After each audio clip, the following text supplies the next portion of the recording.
pleased to welcome to the program Dushyanth Sridhar.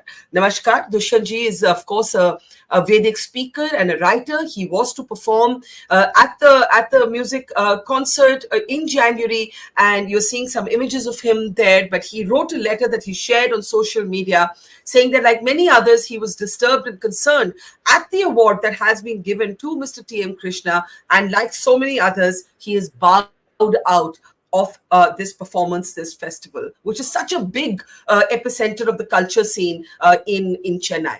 So, Dushyant, I want to start by understanding what made you personally, before we get into everything else, what made you write the letter that you did? You spoke to what you call the sea of ideological differences with TM Krishna. Fair enough. But should ideological differences impede the world of art, the world of music? It's an eternal question. It's an age-old question. What made you withdraw from your performance? Namaskaram, Barkha, and namaskaram to your viewers. Interestingly, yesterday I had kind of vowed that I will not give any more interviews to this effect. It has been 7 interviews in the last 2 days, but I need to honor the experience and the respect that I have for senior journalists, and especially you. And Thank you. Thank you for making the time. Thank you for making the time. Call Barkha ji, but you're many years elder to me. No, please call me Barkha. Please call me Barkha, please. So the point is very simple. I have to keep repeating what I've said in those 7 interviews, but I'll try using different words. That's all. First, for me, Barkha, to your viewers, in Carnatic music, we have we call it Shastriya Karnataka Sangeetam.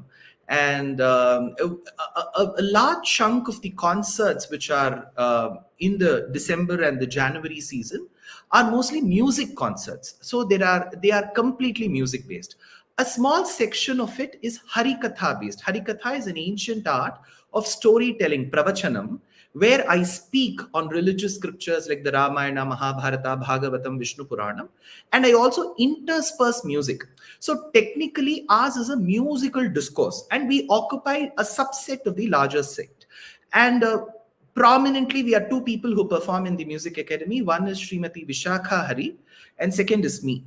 And both of us have withdrawn for the same reason. The reason that I have cited is the sea of ideological differences. Very quickly, I would like to point out. See, every genre of music has its own roots and has its own style, Barkha.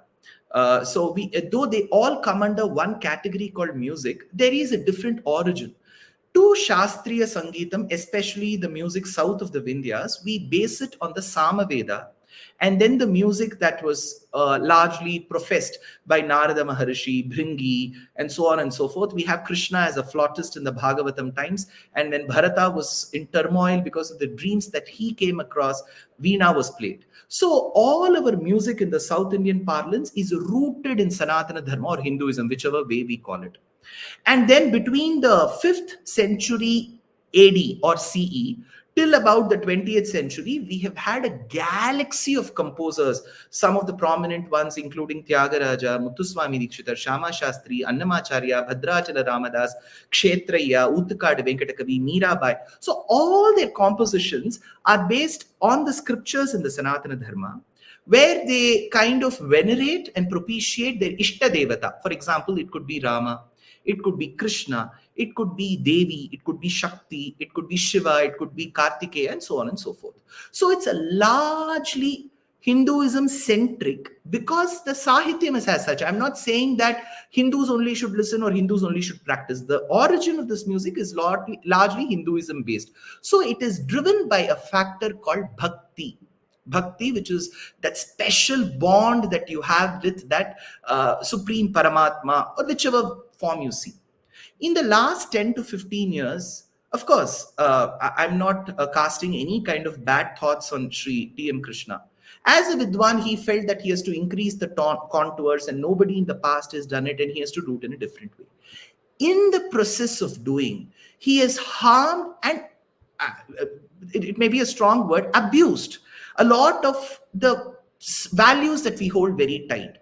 If somebody would say that Krishna, your rendition on Prabhu Ramachandra was so nice, he ends up saying, for me, I didn't see Rama. Even I can sing on a broomstick or a palm tree.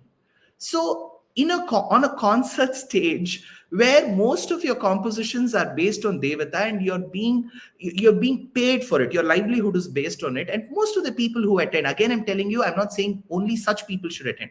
Most of the people who attend are astikas of the Hindu religion.